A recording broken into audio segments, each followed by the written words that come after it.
అండి ఈ వీడియోలో నేను వాషింగ్ మిషన్ గురించి అయితే ఒక ఇన్ఫర్మేషన్ అయితే ఇవ్వబోతున్నానండి. అదేంటంటే మీ వాషింగ్ మిషన్ ఈ చిన్న తప్పు వల్ల దుర్వాసన వస్తుందా ఒకసారి చెక్ చేసుకోండి.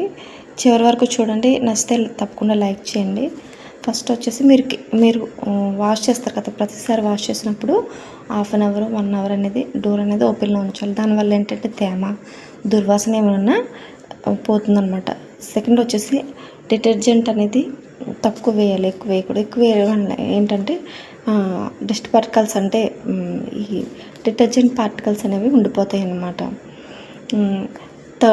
థర్డ్ టిప్ వచ్చేసి నెలకు ఒకసారి టబ్ క్లీనేజ్ అనేది తప్పకుండా చేయాలి. దానివల్ల ఏంటంటే మీ మిషన్ అనేది ఎక్కువ కాలం మన్నుతుంది. ఫోర్త్ టిప్ వచ్చేసి డోర్ రబ్బర్ గ్యాస్ కట్ ఉంటుందో అది కూడా క్లీన్ చేసుకోవాలి ఫ్రంట్ లోడ్ అయితే. తర్వాత డిటర్జెంట్ మనం వేస్తుంటాం కదా, ఆ కబోర్డ్ని క్లాత్తో తుడుచుకోవాలన్నమాట. దానివల్ల క్లీన్గా ఉంటుంది.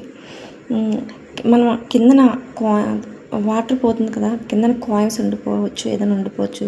అక్కడ మీరు ఎప్పటికప్పుడు కాయిన్స్ ఉన్నాయా లేదా, లేకపోతే ఏదైనా డస్ట్ ఉందా లేదా అనేది మీరు చెక్ చేసుకోండి. దానివల్ల ఏంటంటే మిషన్ అనేది చాలా కాలం మన్నుతుంది. ఇంకా చాలా టిప్స్ అయితే ఉన్నాయి. నెక్స్ట్ వీడియోలో అయితే నేను షేర్ చేస్తాను. నా వీడియోస్ నచ్చితే తప్పకుండా లైక్ చేయండి, సపోర్ట్ చేయండి. నాకైతే గ్రోత్ అయితే లేదు నా ఛానల్కి. సపోర్ట్ చేస్తారని అనుకుంటాను. మంచి మంచి వీడియోస్ అయితే నేను అప్లోడ్ చేస్తూ ఉంటాను.